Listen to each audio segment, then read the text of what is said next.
하나님의 말씀은 구약성경 신명기의 말씀입니다. 신명기 16장 16절과 17절 우리 두 절의 말씀을 같이 보겠습니다.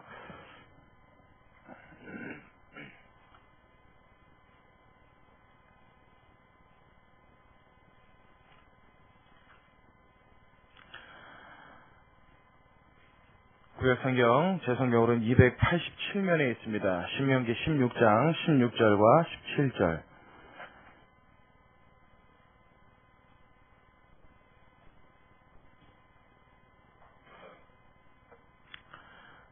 신명기 16장 16절 17절 우리 두 절의 말씀을 우리 같이 합독하도록 하겠습니다. 한 목소리로 같이 함께 읽습니다. 시작.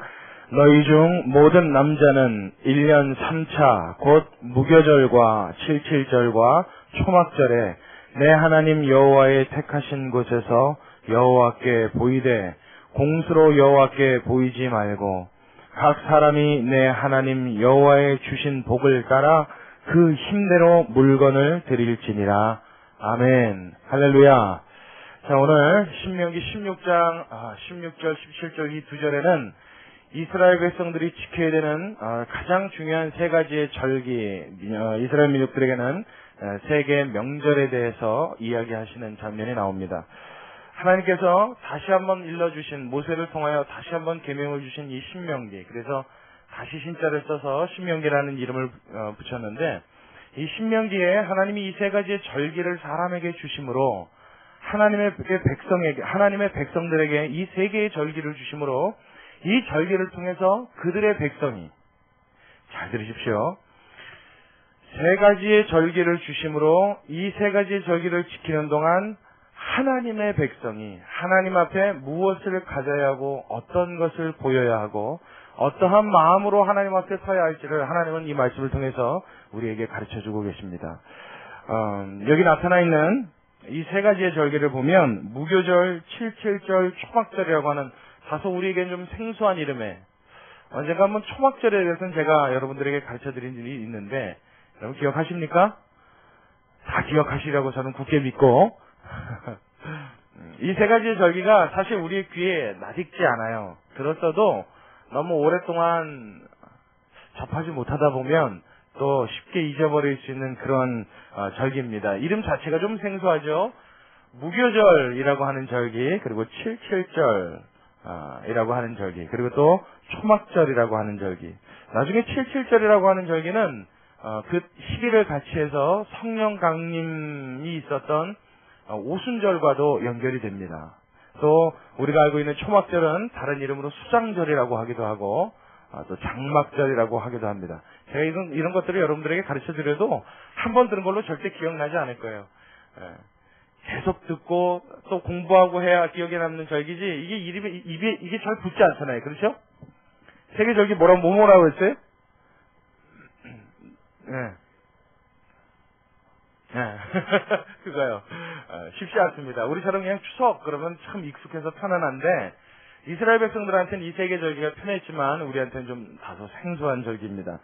무교절이라고 하는 것은 그들이 출애굽할 당시에 급하게 애굽을 빠져나오면서 음식 해먹고 할 시간이 없잖아요. 그래서 발효시키지 않은, 그 안에 누룩을 넣지 않은 그런 무교병을 구워서 그것을 먹고 출발한 데서 유래한 절기입니다. 그것을 기념하는 절기예요. 그게 무교절이고요.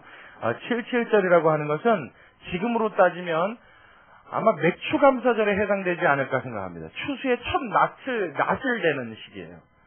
모든 곡식을 키우고 첫 낫을 되는, 첫 추수를 하는 시기로부터 시작해서 7주 동안 그 절기는 진행이 됩니다. 그래서 77절이에요. 그리고 초막절이라고 하는 것은 그 의미는 제가 조금 이따가 설명을 드리고, 지금으로 따지면 아마도 절기상 비슷한 것이 추수감사절, 오늘 우리가 드리고 있는 이 절기가 아니겠느냐, 그렇게 생각합니다. 그 이유가 사실 초막절의 의미는 추수를 감사하는 의미는 아닙니다. 그런데 초막절이라는 것은 무엇이냐면, 그들이 출애굽하여서 광야로 나왔잖아요. 애굽에서 나온 이후에 광야에서 40년을 살게 됩니다. 그러고 나서 가나안 땅에 들어가는데, 그 40년 동안 처음 애굽에서 포로된 그 400년의 시간을 보내고 난 이후 처음으로 포로에서 놓인 이 자유에 첫 장막을 쳤던 것이 초막입니다. 그러니까 텐트예요, 지금으로 말하면. 광야에서 텐트 치고 사는 거예요. 그게 40년 동안 지속됐는데, 이 포로에서 놓였던 첫 삶, 그것이 초막으로부터 시작된 삶이다 해서 그것을 지키는 절기가 초막절입니다. 그래서 이 초막절은 약 7일 동안 남자가 지키는 절기인데, 이 초막절이 시작되면 밖에 나가서 뭐라 그래야 되죠? 올리브 이파리나 뭐 종려나무 가지나 이런 것들을 잔뜩 꺾고 옵니다. 그래서 마당 앞에다가 혹은 뭐 동구 밖에 나가서 초막을 이렇게 얽히설키 짓습니다. 그리고 그 안에 들어가서 7일 동안 매일 한 차례씩 하나님 앞에 번제를 드리면서 제사를 드리면서 이 절기를 지키게 됩니다. 굉장히 까다롭죠? 그래서 초막에서 지낸 것을 기억하는 절기가 초막절인데, 이 절기를 지키는 시기가 언제였냐면 모든 추수가 끝날 때쯤에 이 절기가 돌아왔습니다. 그래서 지금으로 따지면 추수감사절을 지키는 절기와 아마도 맞지 않겠느냐, 이렇게 보는 것입니다. 그래서 이 세 가지의 절기를 놓고 하나님은 이스라엘 백성들에게 무언가를 가르쳐 주시는 거예요. 왜 이 절기를 지키라고 하셨는가? 이 세 가지의 절기가 하나님과 그의 사람들인 그의 백성 사이에 무슨 중요한 연관성이 있기에 하나님은 이 절기를 지키라고 하셨고, 또한 이스라엘 백성들은 3대 명절로 이 절기를 크게 생각해서 오늘날까지 간직해오고 있는 것인지. 사실은 이 세 가지 절기를 하나님이 주셨음에도 불구하고 구약 성경을 통해서 이스라엘 백성들의 삶을 들여다보면 이 세 개의 절기가 정확하게 지켜지는 때를 흔히 찾아보기가 어렵습니다. 그렇게 정확하게 다 잘 지켜지질 않았어요. 심지어는 그들이 포로기 때는 이 세 개의 절기가 있는지도 모르고 지나가는 때도 이스라엘 역사 가운데는 나타나기도 합니다. 그들이 제대로 이 절기를 잘 지키지도 못했을 뿐더러 이 절기가 주고 있는 의미가 무엇인지도 아마 오늘날 우리처럼 제대로 파악하지 못하고 신앙생활을 했던 것 같아요. 하나님은 그들이 깨닫지 못하고 지냈던 삶 속에 그들이 배워야 할 것. 다시요. 그들과 마찬가지로 오늘날 신앙생활은 하고 있지만, 여러분이 오늘 이 자리에 나와서 추수감사절로 예배를 드리는 크리스찬이라는 이름은 가지고 있지만, 하나님 앞에 이 세 가지 절기를 통해서 내가 무엇을 감사해야 되고 어떻게 감사해야 되고 어떠한 마음으로 하나님과의 관계성을 유지해야 되는지를 하나님은 배우기 원하시는 줄로 여러분 믿으시기 바랍니다. 이걸 배워야 돼요. 그래서 사실 이 감사라는 덕목은 말이에요. 여러분, 우리는 그렇게 알고 있잖아요. 교회 나와서 신앙이 성장하고 은혜 받으면 감사는 저절로 따라온다. 이거는 아이러니입니다. 이거는 전혀 상식적이지 못한 얘기예요. 사실 우리는 이런 미신적인 생각이 있기 때문에 하나님 앞에 감사하지 못하는 삶을 봐도 그저 때가 있겠지라고 생각을 합니다. 그러나 이거는 어불성설입니다. 천만의 말씀이에요. 감사라는 것은 배워야 할 덕목입니다. 감사라는 것은 훈련받아야 할 수 있는 것입니다.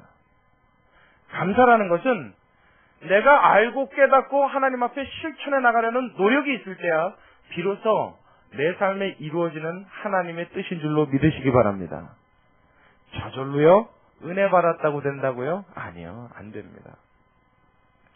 은혜를 받은 걸로 따지면 여러분 현대 기독교인들은 얼마나 많은 은혜를 받았습니까? 여러분 과거에 우리나라 20, 30년, 한 3, 40년 전만 뒤를 돌아보면 과거의 교인들에 비해서 현대 교인들은 얼마나 많은 복을 받았어요. 제가 어릴 적만 해도 말이죠.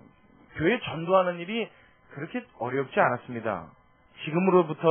지금의 상황과 이렇게 견주어 생각해보면 참 쉬웠던 것 같아요. 그때는 집에 있는 거 뭐 좀 들고 가면 그냥 전도가 됐어요. 내가 입을 거, 혹은 내가 먹을 거, 이런 거 싸가지고 말이에요. 옆집에 이웃에 찾아가서, 아유, 애기 엄마, 그러고 문 두드리면 처음에는 경계하는 눈을 쳐다봅니다. 근데 갖고 온 걸 슬며시 보여주면서, 이거 좀 같이 나눠 먹으려고, 이거 좀 같이 입어. 그리고 이렇게 보여주기만 하면요, 금세 얼굴이 환해져요. 경계하는 마음이 싹 가십니다. 그럼 들어오시라고 말이죠. 여러분 그랬어요, 안 그랬어요? 몰라요? 여러분의 과거를 생각해보면 다 기억이 나실 거예요. 제 어렸을 적만 해도 시대가 그랬어요. 그 이전은 더 말할 것도 없고요. 그때는 너도 나도 다 먹고 사는 게 힘들어서 입에 풀칠하는 일이 어려워서 그저 누군가 나에게 조금만 도움을 주거나 조금만 마음을 열어주면 그것이 감사하고 고마워서 그냥 마음을 여는 것이 너무 자연스럽게 이루어졌어요.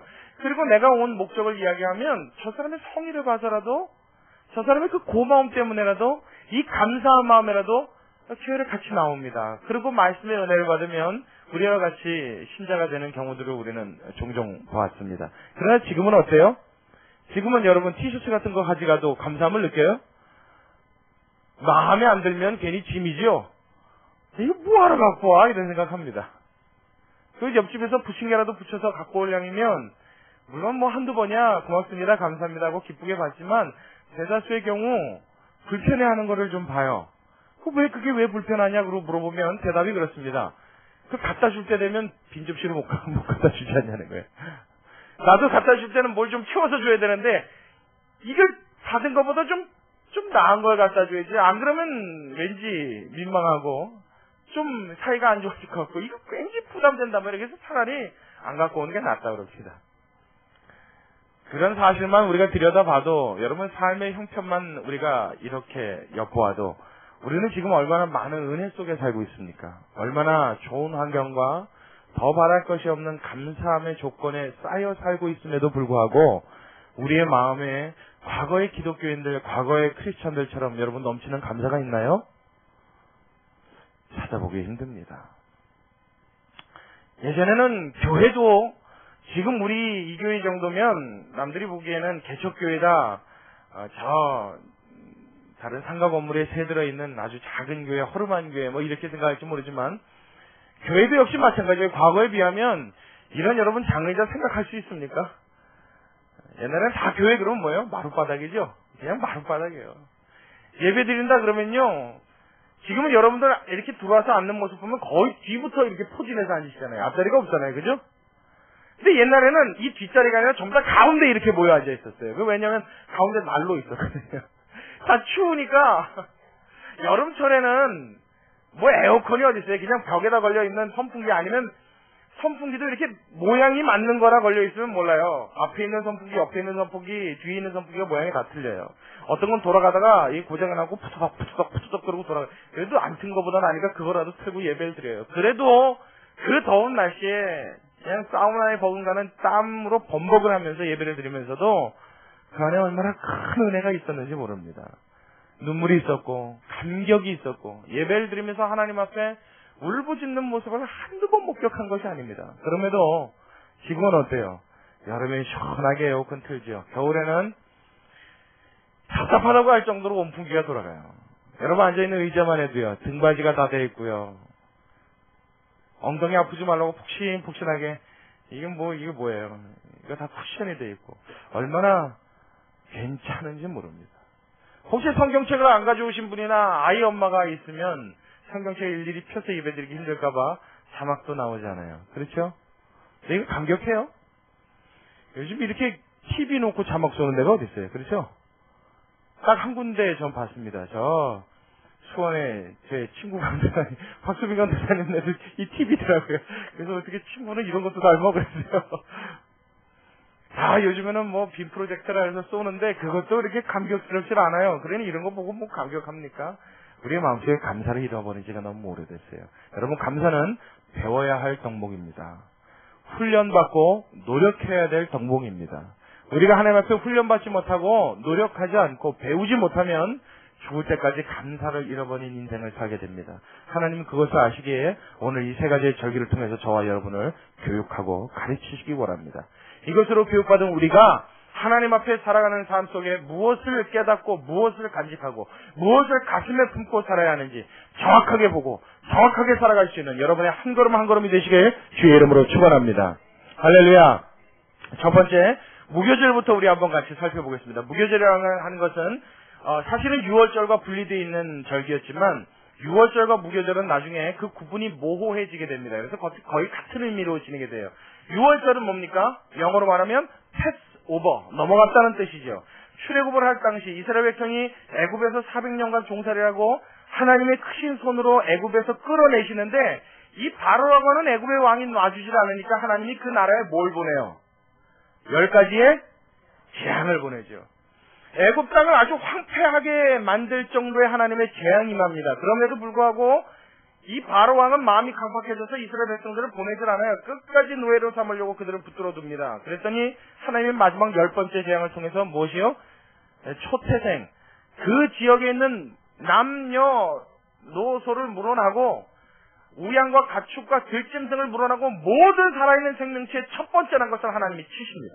그래서 어떻게 해요? 하룻밤 만에 아주 곡하는 애국의 바다로 하나님이 그 애국의 나라를 만들어 버리시죠. 바로의 장자로부터 시작해서 저하층 서민과 가축에 이르기까지 처음 태어난 것은 싹 죽어버려요.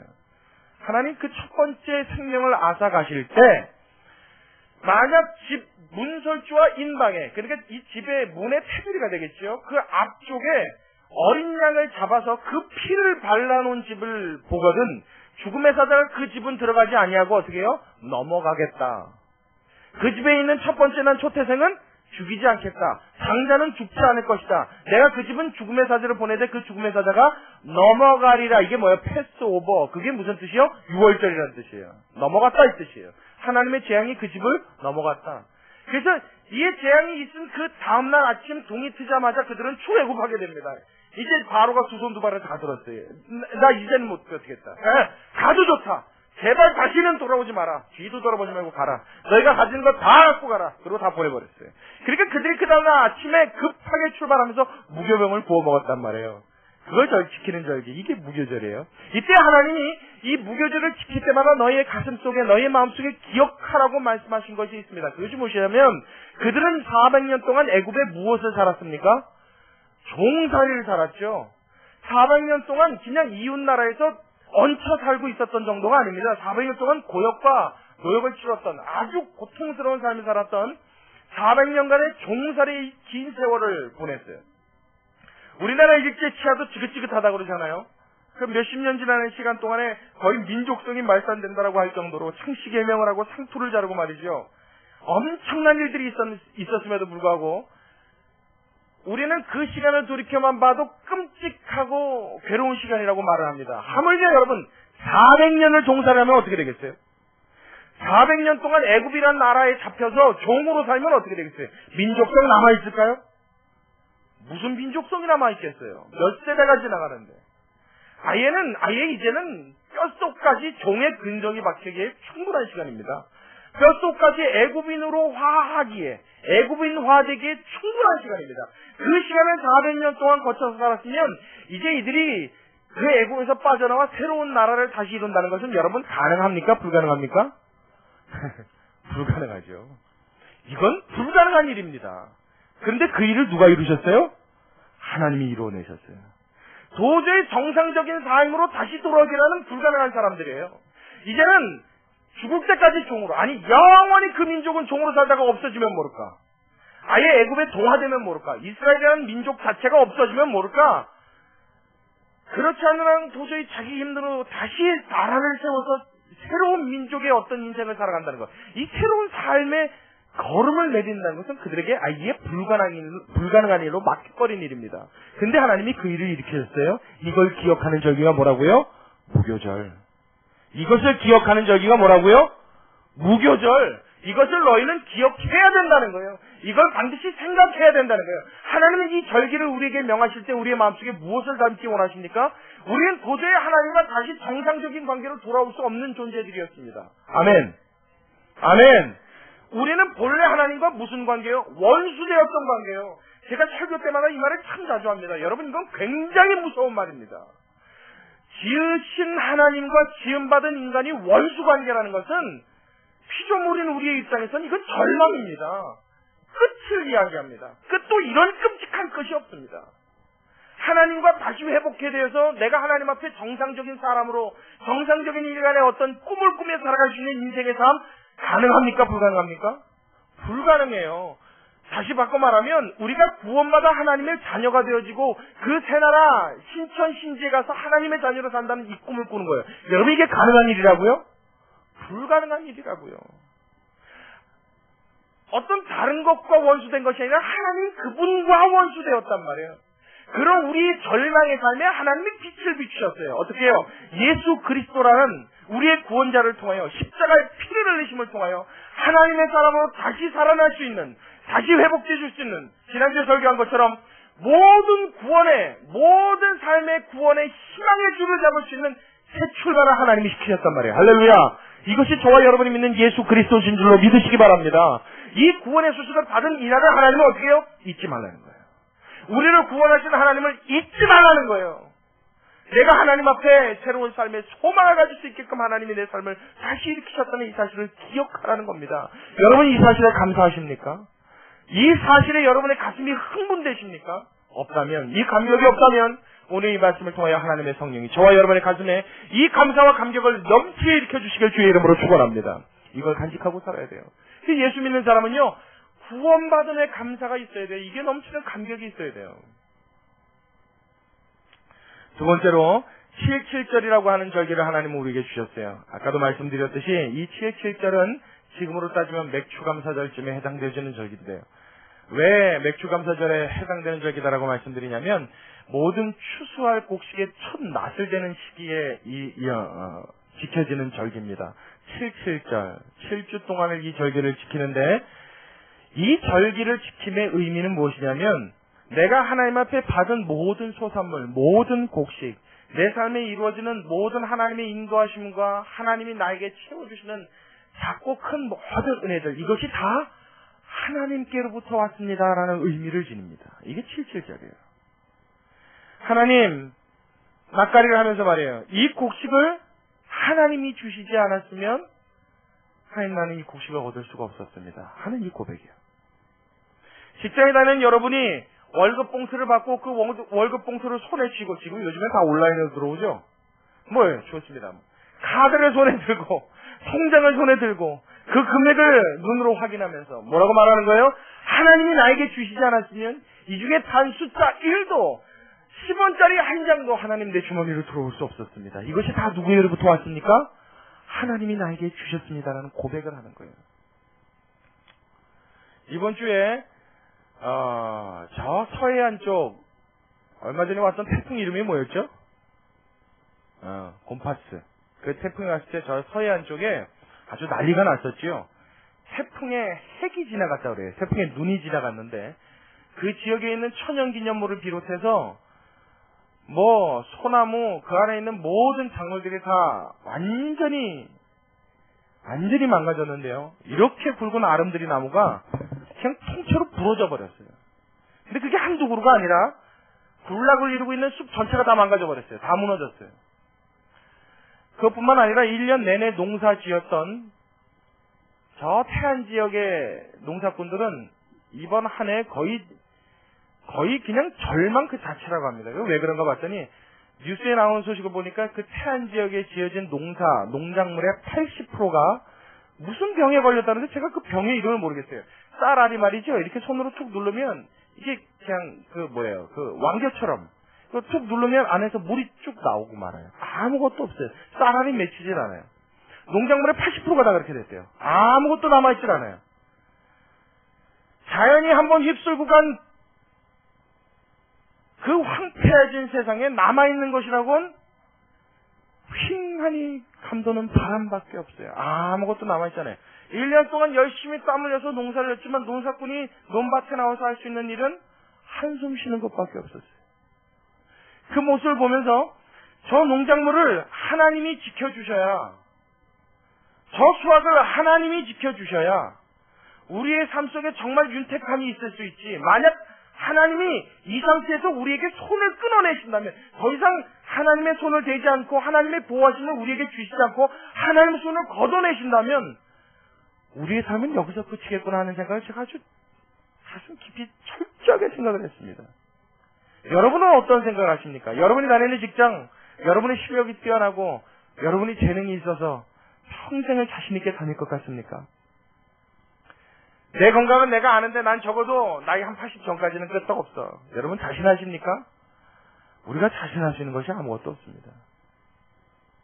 내가 살아있고 내가 얻을 수 있는 내 삶의 모든 소득, 내가 누릴 수 있는 모든 조건들, 내가 가질 수 있는 모든 것들은 다 누구로부터? 하나님이 허락하심에 우리의 손에 쥐어질 수 있다는 사실을 여러분 반드시 기억하시기 바랍니다. 그 하나님이 주시지 않으면 얻을 수 있는 것이 없어요. 이걸 하나님은 뭐요? 기억하라는 거예요. 내 가족이요, 내 자녀요, 내 부모요, 내 이웃이요, 내가 먹을 수 있는 음식들이요, 내 수중에 돈이요, 내 직장이요, 내 지위와 명예요, 내가 누릴 수 있는 이 세상의 모든 것들이요. 누가 주셨다고요? 하나님이요. 심지어는 내가 살아가면서 사회적인 위치를 가지고 있는 나의 지위도 누가 주셨어요? 하나님이 주셨어요. 그래서 위정자들의 말을 너희는 순종하라 성경은 이야기합니다. 왜요? 그들의 지위가 그들의 권세가 하늘로부터 오지 않았으면 가질 수 있는 자가 없느니라. 하나님이 부여하지 않으면 이 세상에서 우리의 손으로 줄 수 있는 것은 아무것도 존재하지 않음을 여러분 기억하시기 바랍니다. 이것이 저와 여러분의 신앙의 고백이 되어야 돼요. 이것이 우리의 마음속에 감사의 조건이 되어야 됩니다. 너무 많이 가져서 그럽니까? 너무 많이 누려서 그럽니까? 너무 많이 아쉬운 것이 없어서 그럽니까? 이제는 부유해서 그럽니까? 이 감사의 조건을 하나님 앞에 찾을 수가 없다면 우리는 참된 크리스찬인가 하나님 앞에 다시 한번 우리 자신을 물어야 합니다.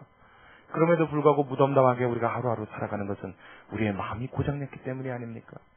저와 여러분의 생각이, 저와 여러분의 믿음이 어디에 있는지를 이 말씀을 통해서 다시 한번 들여다볼 수 있기를 주의 이름으로 축원합니다. 이게 감사가 돼야 돼요. 마지막으로 초막절, 수장절이라고도 하고 또 장막절이라고 하는 이 초막절은 아까도 말씀드렸지만 광야 생활을 시작하는 그 첫 번째의 삶, 이제 내가 드디어 출애굽하여서 나의 자유로 만끽할 수 있는 참된 자유인이 되었다. 그때 처음 지었던 것이 뭐라고요?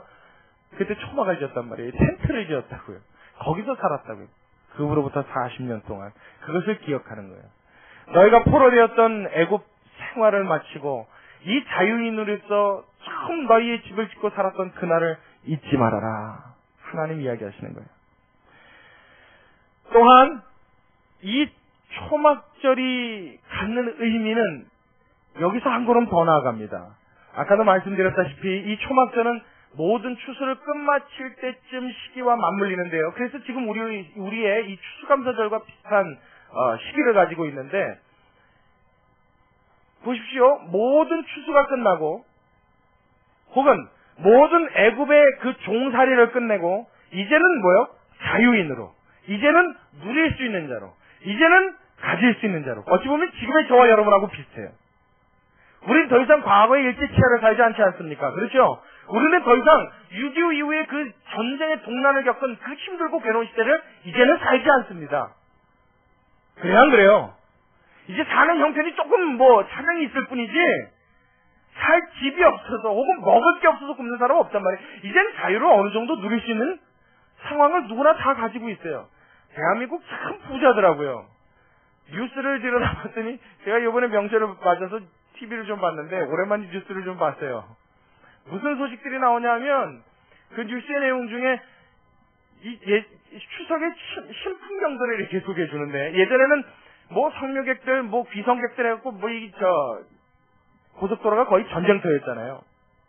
이 자동차 대란이 벌어졌는데, 지금도 물론 도로가 막히고 도로 사정은 어렵습니다만은 새로운 신풍속이 생겨났대요. 뭔가 그러봤더니 이번에 추석 연휴가 길면서 해외여행객들이 아주 폭주를 했다는 거예요. 폭주를. 그래서 동남아나 일본이나 이 가까운 지역의 해외여행은요 거의 모든 비행기표가 다 매진이 됐다고 합니다. 대단하죠. 저는 매진 그러면 극장표만 들어봤지 해외여행 비행기표가 매진됐다는 말은 처음 들어본 것 같아요. 처음 들어본 것 같아요. 경제적으로 어렵네, 먹고 살기 힘드네, 괴롭네, 요즘 같으면 못 살겠네, 과거 어느 때가 좋았네, 말들은 참 많이 해요. 그러죠? 그런 데도 참 부자 많아요. 그런 데도 참 잘 먹고 잘 사는 것 같아요. 하고 싶은 거 다 하고 누리고 싶은 건 다 누리는 것 같아요. 웬만한 사람들은 이런 수준을 다 누리면서 살아가는 이 시대에 내가 남들보다 못하다는 이유 때문에 우리는 항상 주눅들어 있습니다. 참 어리석은 일이에요. 남들처럼 고기 못 먹는 거예요. 남들처럼 좋은 옷 못 입는 거예요. 요즘은 좋은 옷도 이 정도면 좋잖아요. 그렇죠? 이 정도면 좋죠. 뭘 더 바랍니까? 근데 요즘에 좋은 옷은 또 그게 아니더라고요. 보기엔 제 눈에 보기엔 똑같아요. 다 그냥 천대기입니다. 그 심지어 비싼 옷일수록 어떤 옷은 더 조그매요. 가리는 부위가 적어요. 여성들 옷을 말하는 겁니다. 천 기껏 해봐야 손바닥 몇 장 이렇게 갖다 대면 안 보일 것 같은 쬐끄만 이 천조가리 몇 개 이렇게 꼬매가지고 말이에요. 그거 몇백만 원, 몇천만 원 그러고 팔면 난리가 난답니다. 이게 무슨 요지경인지 모르겠어요. 여러분 이런 세상 속에서 이런 세상의 풍속을 바라보면요, 나는 한없이 작아지죠. 그렇죠? 그래요, 안 그래요? 나는 속옷이 조금 뜯어져도 이 안에 있는 옷이니까 그냥 한 번 더 입을 수 있는데, 다른 사람들은 안 그런단 말이에요. 속옷 한 장에 몇 천만 원짜리 막 이런 거 사러 간단 말이에요. 그런 얘기 들어보면 에휴 고립이었지 하면서도 은근히 마음속은 어때요?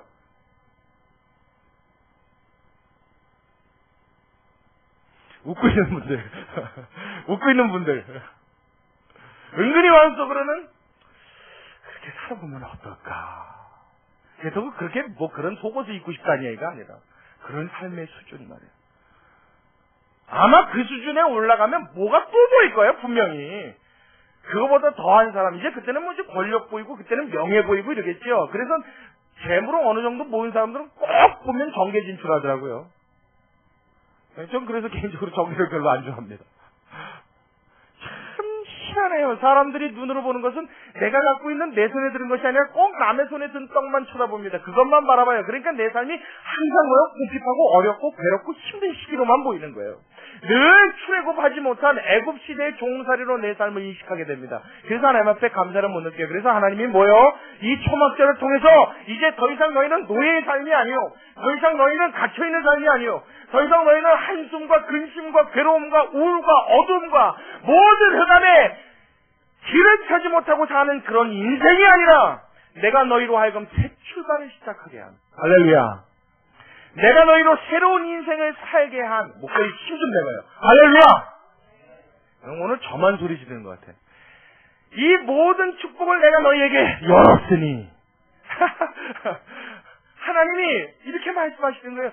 내가 이제 너희에게 새로운 삶을 살 수 있는 이 발을 내디딜 수 있는 모든 가능성을 열어놓았다. 이제 너희는 어제까지의 인생이 아니요, 과거에 그 죄악에 갇혀 살던 그 죽음의 삶이 아니요, 이제는 생명으로 나아갈 수 있는 새 길이 열렸으니 이제는 걸어가라. 그것을 너희의 마음속에 기억하고 너희의 머리에 새기라. 할렐루야. 이것이 하나님이 가르쳐주신 교훈인 줄로 믿으시기 바랍니다. 이거 우리의 마음에 간직해야 된다고요. 자꾸 옆에 있는 사람의 손에 떡 보지 마시고요. 그 무게 달아보면 똑같습니다. 근데 남의 손에 든 떡이 커 보인다고요.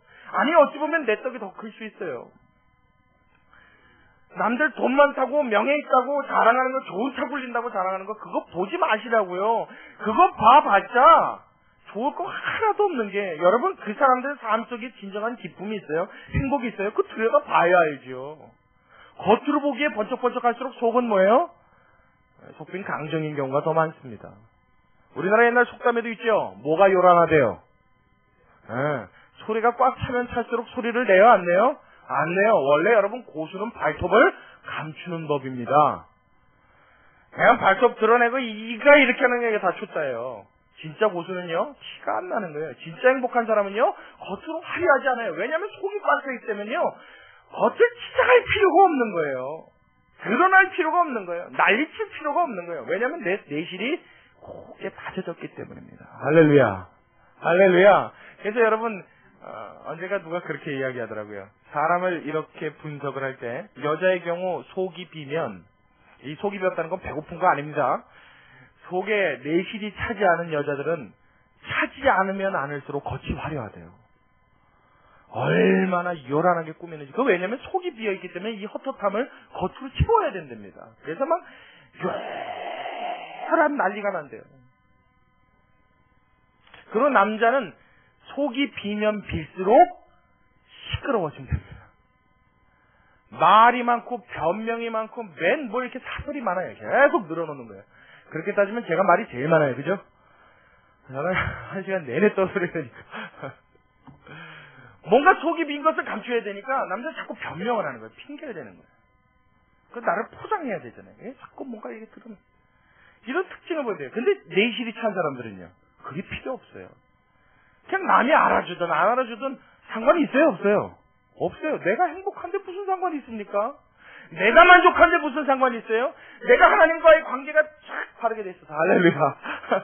기도할 때도 하나님이 은혜를 주시고, 말씀만 보면 하나님의 음성이 들리는 것 같고, 내 삶을 지금 한 걸음 한 걸음 하나님이 인도하신다는 이 확신이 마음속에 든다면, 여러분 더 이상 이 세상에 어떤 것도 내 마음을 채울 필요가 없는 줄로 믿으시기 바랍니다. 만유보다 크신 그이가 내 안에 있음에, 이 세상을 창조해내신 창조주가 나와 함께 계심에 더 이상 어떠한 것도 내 안중에는 비치지 않을 수 있는 자신감으로 넘쳐나는 하나님의 사람이 될 줄로 믿으시기 바랍니다. 이 길을 어떻게 하나님이 내가 열어놨다 그러시는 거예요. 그 의미가 뭐예요? 초막절이에요. 얼마나 중요한 삶의 의미를 갖고 있는지 여러분 아시겠습니까? 이 모든 것이 무엇입니까? 하나님으로부터 왔다는 것을 인식하는 것이 그리스도인의 감사입니다. 이 그리스도인의 감사는 말이에요. 감사 헌금 봉투 있으니까 그냥 얼마 담아서 주님 앞에 돈 드리는 게 아니라고요. 자, 오늘 본문으로 한번 다시 돌아가세요. 이제 이 세 가지의 절기를 여러분 이해하셨으니까 이해하시고 난 다음에 16절과 17절을 다시 한번 한 목소리 읽어보시기 바랍니다. 우리 같이 한 목소리 있습니다. 16절, 17절 시작. 너희 중 모든 남자는 1년 3차 곧 무교절과 77절과 초막절에 내 하나님 여호와의 택하신 곳에서 여호와께 보이되, 그 다음에 뭐라 그래요? 공수로 여호와께 보이지 말고, 그 다음에 17절이 제일 중요합니다. 시작. 각 사람이 내 하나님 여호와의 주신 무엇을 따라? 복을 따라 그 힘대로 물건을 드릴지니라. 아멘. 할렐루야. 제가 왜 지난주에 이거를 여러분에게 말씀드렸는 줄 알아요? 어저께 봤더니 딱 한 사람이 배 하나를 사왔어요. 과일 비쌉니다. 예전 같으면 우리 교인들한테 이거 좀 합시다 그러면 막 상자로 사왔어요. 그렇죠? 옛날 같으면 그랬을 거예요. 근데 저는 그런 거 원치 않아요. 배 하나, 귀한 하나이에요. 하나님 앞에 공수로 드리지 말라는 거예요. 공수로 드리지 말라는 건 빈손으로 나오지 말라는 거죠. 하나님 감사합니다. 그 맨입으로 하지 말라는 거예요. 이건 감사한 게 아니지요. 너희의 물질 있는 곳에 너희의 마음이 있느니라. 예수님도 그렇게 말씀하셨다고요. 내 마음을 표현할 수 있는 길은 무엇입니까? 나의 물질을 통해서 할 수 있는 거예요. 근데 물질을 통해서 하는데 정말로 제대로 하려면 제발 사람에게 보이려고 하지 말라는 거예요. 제발 사람이 기뻐하는 물질 드리지 말라는 거예요. 그래서 제가 지난주에 여러분들에게 예배 시간이 많이 갔음에도 제가 그 설명을 드렸어요. 배 하나이 됐든 사과 한 개가 됐든 과일 하나가 됐든 하나님 앞에 내가 할 수 있는 힘을 다해서 내 형편에 맞게 이것 때문에 시험 들지 않도록, 무슨 말인지 이해하십니까? 내가 하나님 앞에 받은 복을 따라 내가 할 수 있는 여유로움 안에서 하나님 앞에 드리고 싶은 내 마음의 표현을 드리는 것, 이것이 여러분 진정한 감사인 줄로 믿으시기 바랍니다. 왜 이걸 원하십니까? 왜 이걸 원하세요? 여러분 여기다 이 배차라면 이거 하나님 와서 드십니까? 이거 하나님 와서 이게 냄새 맡아요? 저도 안 나요 지금 여기서. 하나님 그거 하시는 분은 아니에요. 하나님은 여기 와서 이거 못하는 하는지 이거 하나님 관심도 없으십니다. 여러분 하나님은요 해와 달과 별이 하나님의 것인 줄로 믿으시기 바랍니다.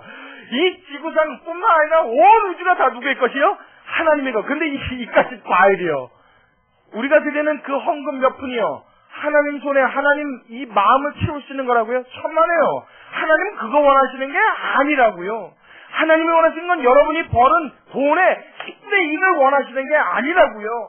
하나님이 원하시는 건 여러분이 살아가는 삶의 형편에 따른 액수를 원하시는 게 아니라고요. 과부의 두랩돈처럼, 하나님 앞에 드려진 그 과부의 두랩돈처럼 이 안에 담겨있는 무엇? 하나님 자녀들의 감사의 마음을, 하나님 앞에 드릴 수 있는 이 감사의 벅찬 감격을, 내가 하나님을 믿고 이 복을 받았습니다 하는 이 고백을 하나님은 받기 원하시는 줄로 믿으시기 바랍니다.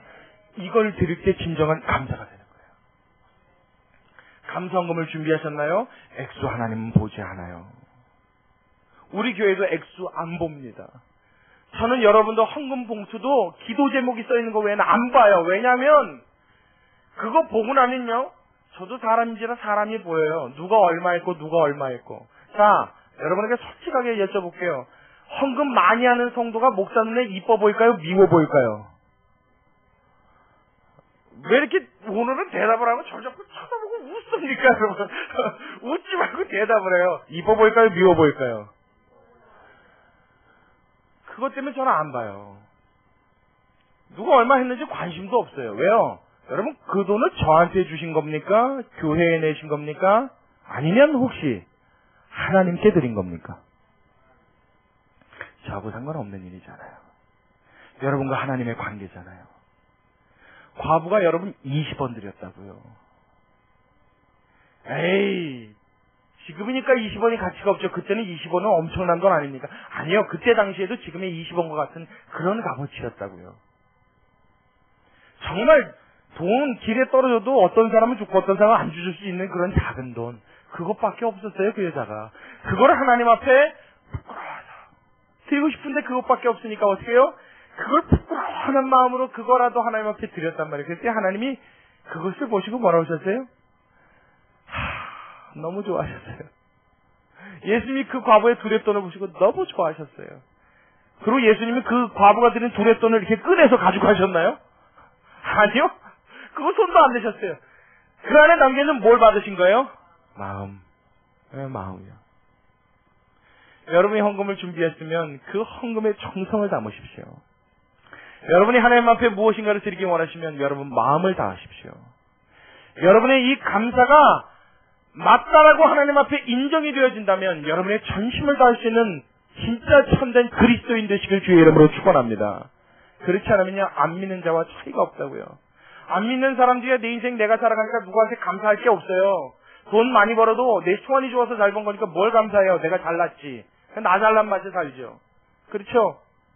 내가 높은 지위에 올라가도 운때가 좋아서 혹은 조상들이 보살펴서 그 사람들은 그렇게 생각하니까 감사가 없는 거예요. 야, 우리 부모, 우리 할아버지, 할머니 돌아가시더니 날 많이 도와주시나 보다. 아, 되게 땡큐, 감사합니다. 명절에 가서 내가 차례 지내드릴게요. 안 믿는 사람들이 이렇게 가는 거예요.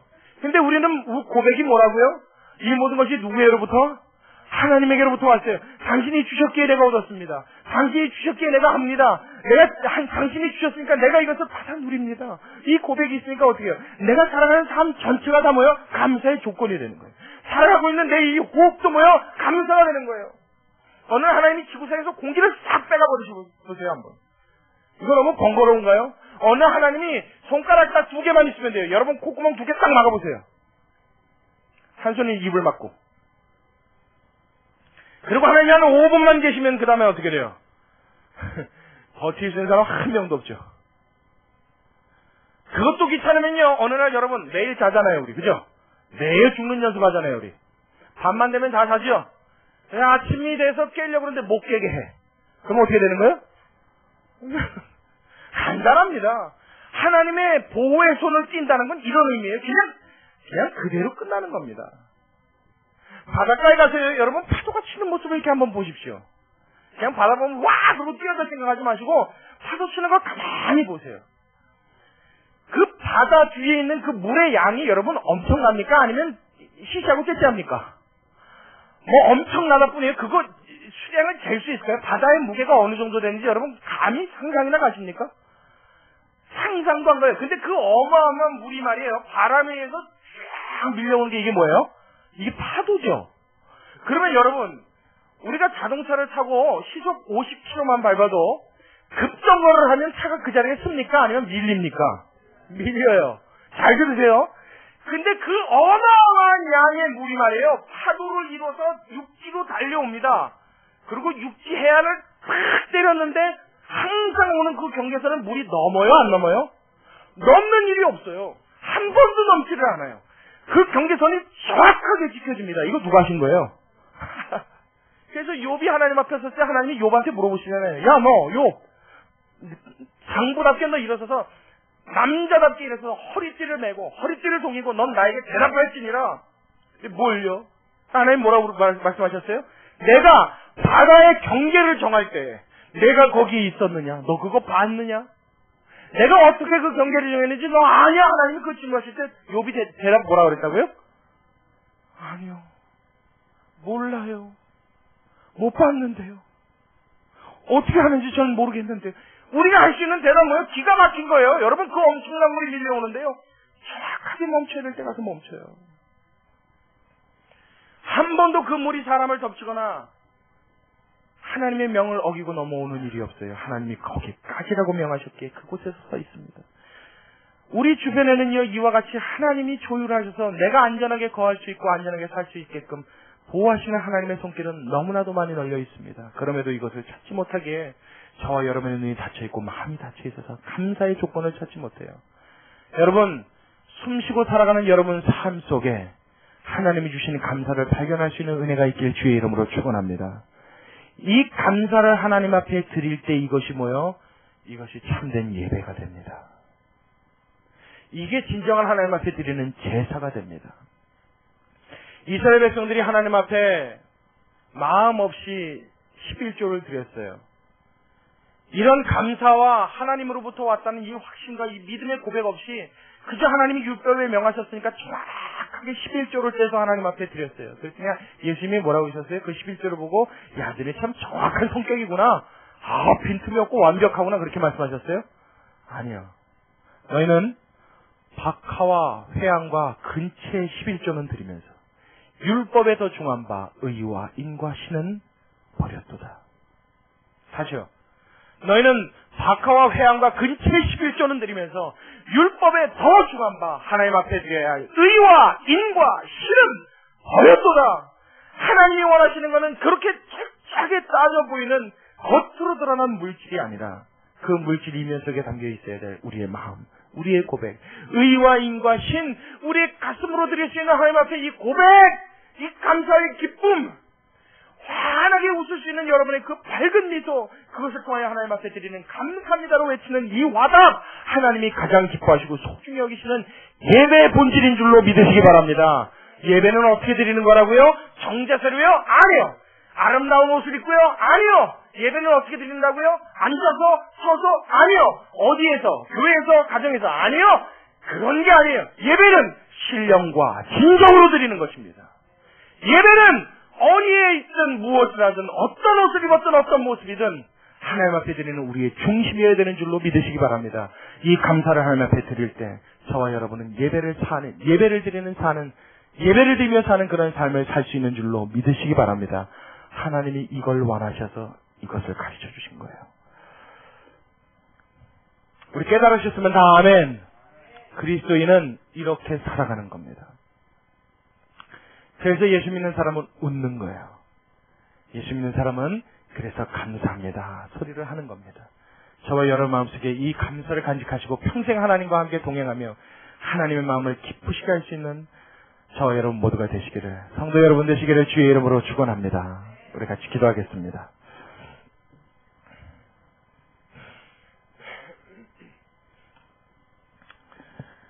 고맙고 감사하신 우리 아버지 하나님, 주님의 은혜와 사랑을 감사합니다.